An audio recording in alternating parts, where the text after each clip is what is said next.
Assalamualaikum warahmatullahi wabarakatuh. Waalaikumsalam warahmatullahi wabarakatuh. Good morning, everybody. Good morning, ma'am. How is your day? Yes, I'm good. I'm fine. How about you, ma'am? I'm good, alhamdulillah. Thank you for asking me.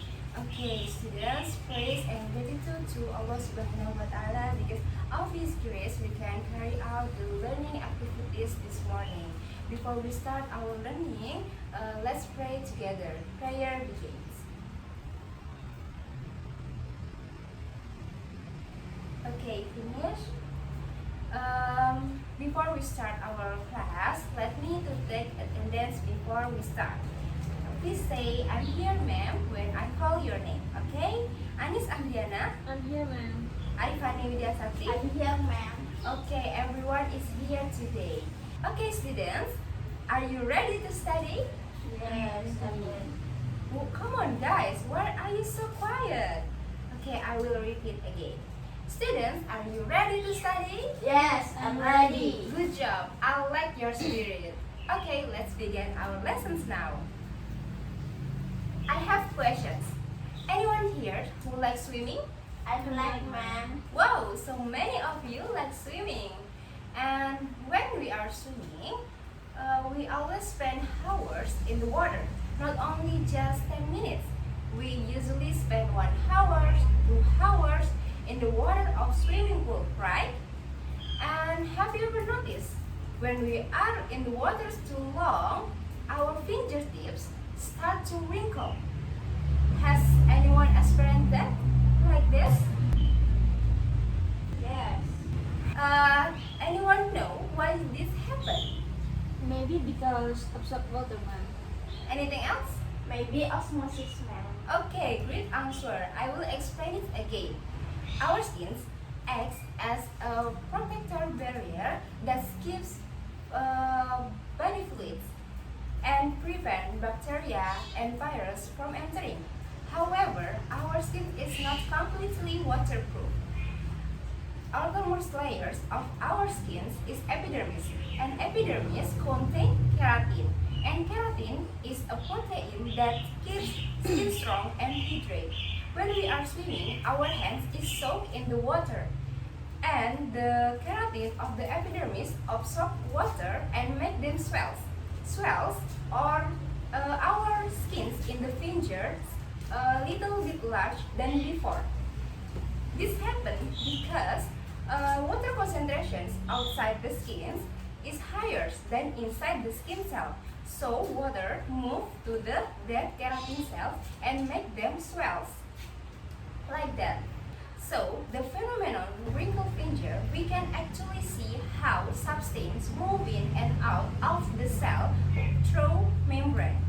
And this leads up to our topic today, which is we will discuss about movement of substance through cell membrane. And our learning object is students are able to explain the structures of the plasma membrane and identify the types of the membrane transport, including passive transport such as osmosis, diffusions, and facilitated diffusions, and active transport such as direct active transport and indirect active transport. And first, we will learn about the plasma membrane. Any one of you can mention the part of the plasma membrane? Maybe Anis? Yes, ma'am. Can mention the part of the plasma membrane? The part of plasma membrane are the phospholipid, carbohydrate, and protein. Okay, good answers. This image is illustrate plasma membrane. The plasma membrane composed of phospholipid, protein, and carbohydrate chains. Plasma membrane have 2 layers of phospholipid. They are a hydrophilic part and hydrophobic part. Hydrophilic part have a head of phospholipid, which face outward to the extracellular and intracellular fluids. It dissolves water or water attracting. And then the hydrophobic part have a tail which face inward and away from water. is water repelling. And the second part is a protein. The membrane plasma have integral and peripheral protein, which acts as a channel, receptors, and transport to regulate movement of substance. And the third is carbohydrate chain.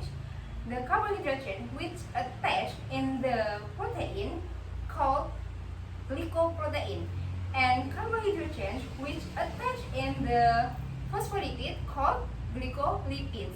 And this is play a role in the cell recognitions and communications. So from the structures, the membrane plasma have a function selective permeable, which allows only contained substance to pass through the membrane. Some molecules move through a passive transport, and while others require energy, which use active transport. So the plasma membrane is important for maintain the cellular balance in our cells.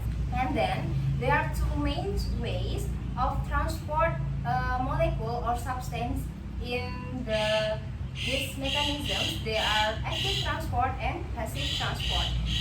A passive transport consists of osmosis and diffusion facilitate, and then there are active transport, which is direct active transport and indirect active transport.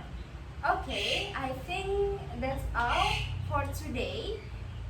We will continue our learning next week, and we talk more detail about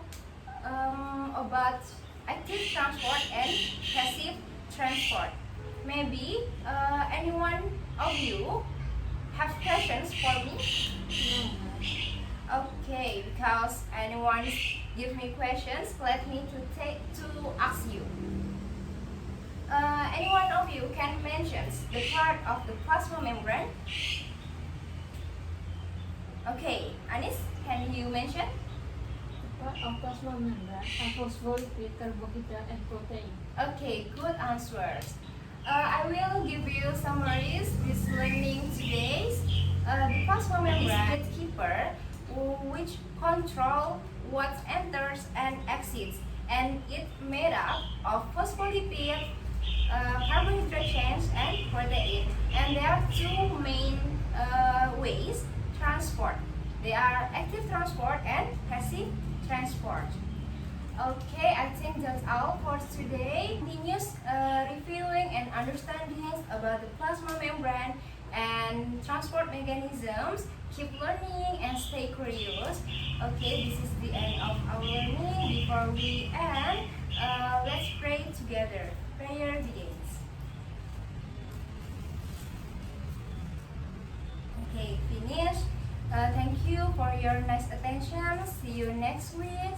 Wassalamualaikum warahmatullahi wabarakatuh. Waalaikumsalam warahmatullahi wabarakatuh.